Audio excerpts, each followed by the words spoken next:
کہ تم بھلائی کا حکم دیتے ہو برائی سے روکتے ہو. اس امت کا یہ خاصہ ہے، وہ بھلائی کا حکم دیتی ہے برائی سے روکتی ہے. اگر آپ برائی کو دیکھ کر مسلسل نظر انداز کر رہے ہیں تو یہ آپ کی بہت بڑی فالٹ ہے، غلطی ہے. اس کو سدھاریے. آپ کی بیٹی نماز نہیں پڑھتی، بیٹا نماز نہیں پڑھتا، آپ اسے مسلسل نظر انداز کر رہے ہیں، آپ غلطی پر ہیں. اچھا، جو بھلائی کا حکم دینا بھی چاہتے ہیں وہ سب سے پہلے آ کر محلے والوں کو بھلائی کا حکم دیتے ہیں. نہیں، پہلے گھر والوں کو حکم دینا ہے، اس سے پہلے خود کو حکم دینا ہے. پہلے خود کا کردار تو اچھا کرو. اسلام کا سب سے بڑا تقاضا اس دور میں کیا ہے؟ سید صاحب بیٹھے ہیں، نقیب ہندوستان کیف رضا صاحب بیٹھے ہیں، یہ میری بات کی تائید کریں گے، اور بھی علماء پیچھے بیٹھے ہیں. اسلام کا سب سے بڑا تقاضا کیا ہے؟ اسلام اس وقت جس بات کا متقاضی ہے وہ کیا ہے؟ جلسے بہت ضروری ہیں، لیکن اس وقت اسلام کا عنوان جلسے نہیں ہے. درسگاہیں بہت ضروری ہیں، لیکن صرف درسگاہیں اسلام کی تقاضا نہیں ہے. مسجدوں کے مینار اونچا ہونا اچھی بات ہے، لیکن صرف اس وقت مسجدوں کے مینار کا اونچا ہونا یہ اسلام کا تقاضا نہیں ہے. کیا ہے تقاضا؟ کردار، کردار، کردار. کردار کا تقاضا ہے تم سے. اے گلیوں میں گھومنے والے نوجوانوں، اسلام تم سے تمہارے کردار کا متقاضی ہے. اے میری قوم کی بیٹیوں، اسلام تم سے تمہارے کردار کا متقاضی ہے. تقریر بھی عنوان نہیں ہے اسلام کا، نعت شریف بھی اس وقت عنوان نہیں ہے اسلام کا. کردار. اقبال بڑا اپدیشک ہے، باتوں سے من موہ لیتا ہے.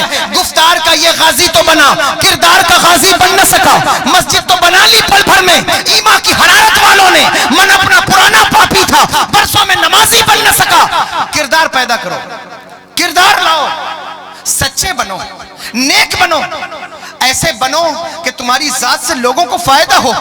اگر تو اپنی ہی قوم کے بیٹے اسکول کی بچیوں پر، اپنی ہی قوم کی بیٹیوں پر گندی نگاہیں ڈال کر اسکول کے باہر کھڑے ہو، رات کی تنہائی میں اپنی ہی قوم کی بچیوں کو موبائل پر برباد کر رہے ہو، تو یہ کردار نہیں ہے. جلسوں میں آ کر نعرے لگانا الگ بات ہے، لیکن رات کی تنہائی میں جب اماں بھی نہ دیکھ رہی ہو، ابا بھی نہ دیکھ رہے ہو، اس وقت اگر اللہ کا خوف پیدا ہو جائے تو یہ ہے کردار. اسے کردار کہا جاتا ہے.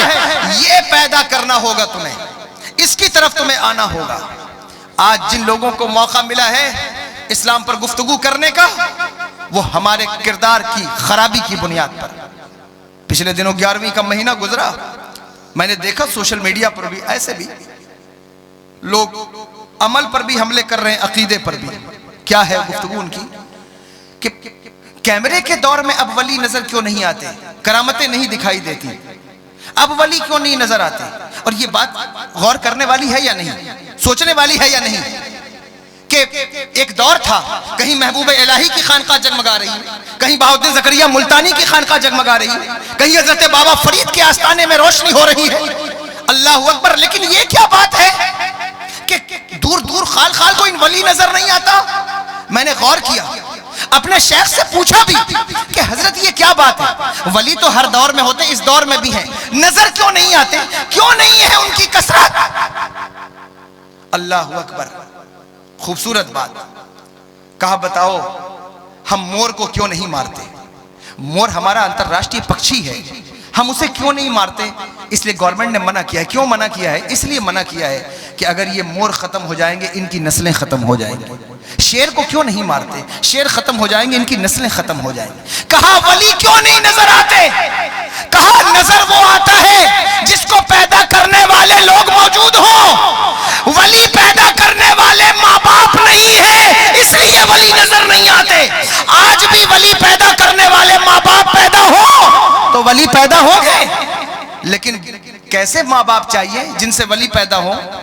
کردار، کردار، کردار، کردار چاہیے. اللہ اکبر کبیرہ. باپ نے اگر ساری زندگی مسجد کا منہ نہ دیکھا ہو، باپ نے ساری زندگی قرآن پہ ہاتھ نہ رکھا ہو، باپ کو علماء کی تقریریں گفتگو اچھی نہ لگتی ہو، اسے لذت و قلب و نگاہ کے سارے سامان تو اچھے لگے لیکن دینی باتیں اچھی نہ لگے، اس کے گھر میں ولی نہیں پیدا ہو سکتا. شرابی ہی پیدا ہوگا، جواری ہی پیدا ہوگا. اللہ اکبر. ولی ان کے گھر میں پیدا ہوں گے جن کی ماں نیک ہو، جس کا باپ نمازی ہو، شب زندہ دار ہو، عبادت گزار ہو، کمائی میں، بزنس میں، کاروبار میں خدا کو یاد رکھتا ہو، خدا یاد ہو جسے، اس کے گھر ولی پیدا ہوتا ہے۔ وہ میں کہا کرتا ہوں کہ ماں خیر نہیں ام الخیر ہو اور باپ صالح نہیں ابو صالح ہو تو عبد القادر جیلانی پیدا ہوتا ہے۔ اب کوئی عبد القادر جیلانی دوسرا تو نہیں پیدا ہو سکتا، لیکن اگر کردار تم نے بنا لیا تو غوث اعظم کے سچے غلام آج بھی پیدا ہو سکتے ہیں۔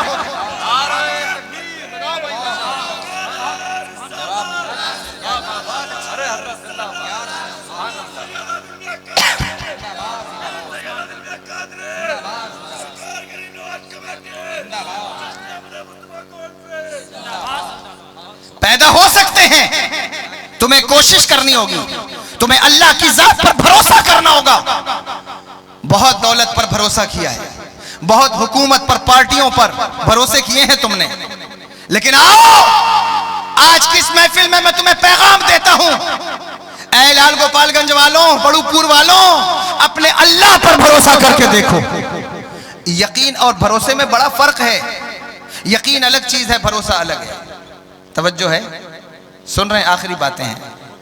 یقین الگ ہے، بھروسہ الگ ہے۔ یقین کرنے کی بات الگ ہے، بھروسے کی بات، بھروسہ کر کے دیکھو۔ اللہ کی ذات پر بھروسہ کرو۔ تمہیں دولت پر بھروسہ ہے، تمہیں عزت پر، ایڈورٹائزمنٹ پر، شہرت پر، سوشل میڈیا پر، سب پر بھروسہ ہے، کبھی اپنے رب پر بھروسہ کر کے دیکھو، اللہ کی ذات پر بھروسہ کر کے دیکھو۔ بھروسہ کسے کہتے ہیں؟ وہ مجھے یاد آیا، ایک شخص نے دو بڑی اونچی بلڈنگوں کے درمیان ایک رسی باندھی اور اپنے بچے کو اپنے کندھے پر بیٹھایا اور اس رسی پر چلنے لگا، تو لوگوں کا ہجوم لگ گیا نیچے اس کے دیکھنے کے لیے۔ چلتے چلتے وہ ایک بلڈنگ پار کر گیا تو اس نے نیچے جھک کر کے پوچھا لوگوں سے کہ کیا میں واپس اس بلڈنگ سے اس بلڈنگ تک پہنچ جاؤں گا؟ لوگوں نے کہا ہم تیرے اوپر شرط لگا سکتے ہیں، بیٹ لگا سکتے ہیں کہ تو واپس پار کر جائے گا، ہمیں پورا یقین ہے۔ اس نے کہا اگر تمہیں اتنا یقین ہے، تم میں سے کوئی آئے میری بچے کی جگہ وہ میرے کندھے پہ بیٹھ جائے۔ اس وقت کوئی آگے نہیں بڑھا، پتہ ہے کیوں؟ کیونکہ وہ یقین تو کرتے تھے لیکن بھروسہ نہیں کرتے تھے۔ تمہیں صرف رب کی ذات پر یقین نہیں کرنا ہے، بھروسہ کرنا ہے۔ بھروسہ کہاں سے ملے گا؟ دنیا جن آستانوں سے تمہیں دور کر رہی ہے، یہ امر بالمعروف اور نہی عن المنکر کے آستانے ہیں، غوث پاک کے آستانے، غریب نواز کے آستانے۔ یہ امر بالمعروف کے آستانے نہیں، نہی عن المنکر کے آستانے نہیں، یہی ہے تامرون بالمعروف وتنہون عن المنکر وتؤمنون باللہ، یہی لوگ ہیں۔ آپ مجھے بتاؤ ان سے زیادہ بھلائی کی دعوت کس نے دی؟ بڑی بڑی جماعتیں پیدا ہوئی ہیں جن کے دعوے ہیں کہ ہم نے اتنے مسلمان بنا لیے، اتنے مسلمان بنا لیے، ہم حق پر ہیں۔ میں کہتا ہوں جماعت والوں، دعویٰ کرنے والوں، یہ بات غور کرو، تم ساری زندگی بھی محنت کرو تو میرے غریب نواز کے 1/3 لوگ کو بھی مسلمان نہیں بنا سکتے جو انہوں نے تبلیغ کی۔ ایک مجلس میں حضور غوث الاعظم کے خطاب میں 50 ہزار یہودی ایمان لاتے ہیں۔ حضرت قاضی ثناء اللہ پانی پتی مظہری رحمت اللہ تعالی علیہ نے اسی آیت کی تفسیر میں جو میں نے پڑھی ہے، کنتم خیر امت اخرجت للناس، اس کی تفسیر میں نیچے لکھتے ہیں رجالو هذه الامه اکثر ارشادا واقوا تاثیرا فی الناس بالجذب الى اللہ سبحانہ وتعالی۔ فرمایا کہ امر بالمعروف اور نہی عن المنکر کے معاملے میں، لوگوں کو اپنی طرف کھینچنے کے معاملے میں اس امت کے مردان خدا کو جو پاور ملا ہے پچھلی کسی امت کو نہیں ملا۔ کسی امت کے مردان خدا کو وہ پاور نہیں ملا جو اس امت کے اولیاء کو ملا۔ اس کی دلیل کہا ایک اکیلا بندہ ہند کی زمین پر قدم رکھے تو 90 لاکھ لوگوں کو اپنے دامن میں سمیٹ لے، اس سے بڑی دلیل اور کیا ہو سکتی ہے؟ کتنی بڑی بات ہے، کتنی بڑی بات ہے۔ ان آستانوں سے تمہیں یقین اور توکل دونوں ملتا ہے۔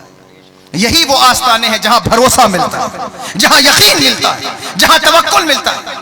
وہ اطمینان سے آپ بیٹھے رہیے گا، بالکل آپ اطمینان سے بیٹھے رہیے۔ ثنا خان رسول آ رہے ہیں، وہ آ جائیں گے انشاءاللہ، لیکن آپ اطمینان سے بیٹھیں۔